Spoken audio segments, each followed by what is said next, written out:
For martial law have been increasing constantly for the last 30 years. It really goes back to the troubles back in the 1960s and 1970s when there was a case, actually. I think I approved of calling out the troops in places like Detroit because the federal troops were not as racist as the local police and were more efficient in restoring order. But traditionally in this country, as I'm sure most of the audience know, you only use federal troops in an extreme emergency. We have posse comitatus acts dating back to Reconstruction after the Civil War, which forbid the use of troops in a normal way in police activities.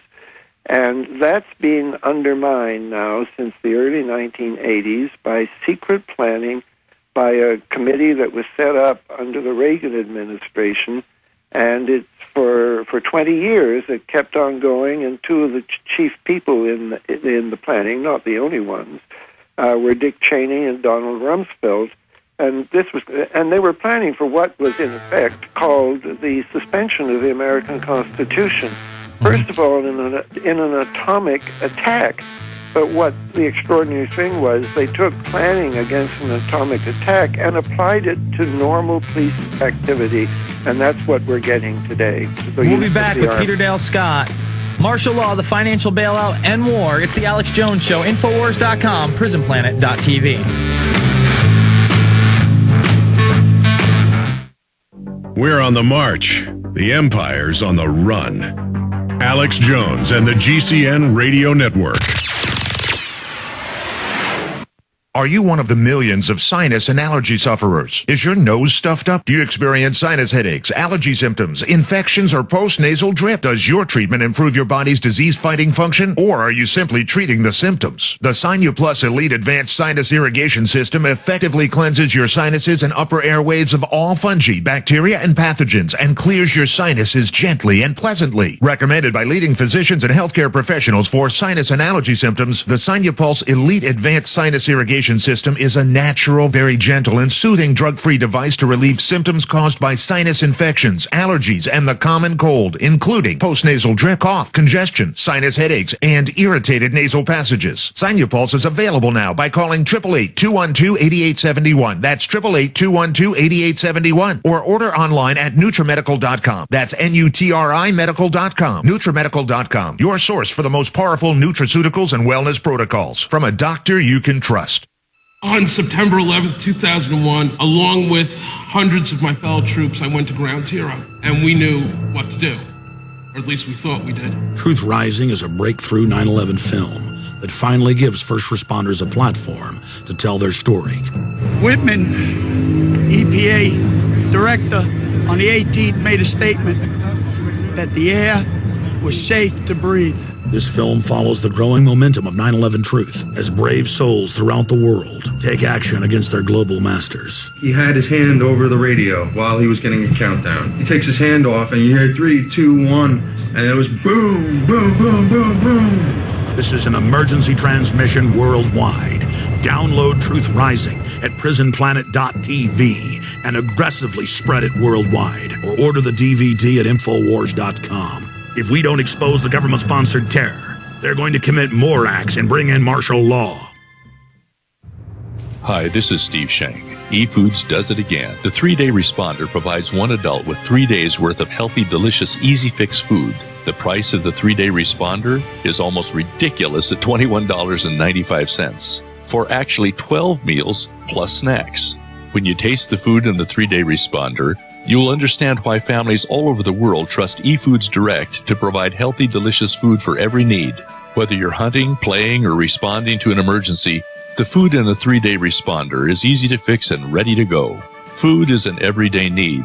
The 3-Day Responder is for the time when food should be the last thing you have to worry about. The 3-Day Responder, $21.95. Sometimes the best things do come in the smallest packages. Call 800-409-5633. On the web, efoodsdirect.com. That's 800-409-5633. On the web, efoodsdirect.com.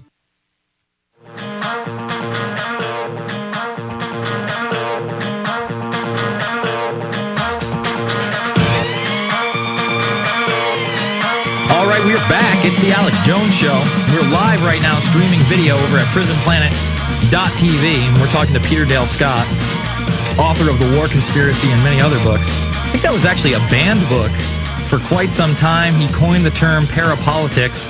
And we were just talking about the continuity of government program, often referred to as the shadow government. And you were talking about how it was revamped in the 80s. In the 80s under Reagan. And what I found in my research, and I have a little part of it in Fabled Enemies, is in the late 80s, early 90s, the National Programs Office took over the COG responsibilities under George H.W. Bush, the then vice president, and it just expanded their powers. It was almost the birth of the sole source contract, where they went into all these little black ops modes. Why don't you talk about that? And then just to carry it on, at the end of the G.H.W. Bush administration, the New York Times ran an article and said that there was no more atomic, with the disappearance of the Soviet Union, they were no longer so frightened of an atomic attack, so they were winding up these programs. It was a very misleading article, because what had happened was that they had shifted the planning from an atomic focus to just any emergency. And one of the last acts of the Reagan administration was to pass an executive order that made that official, that it could be any emergency. So the planning continued under Clinton. And according to Alexander Coburn, Clinton had no real idea of the extent of this planning. He must have had some idea of it, because he signed a couple of orders himself.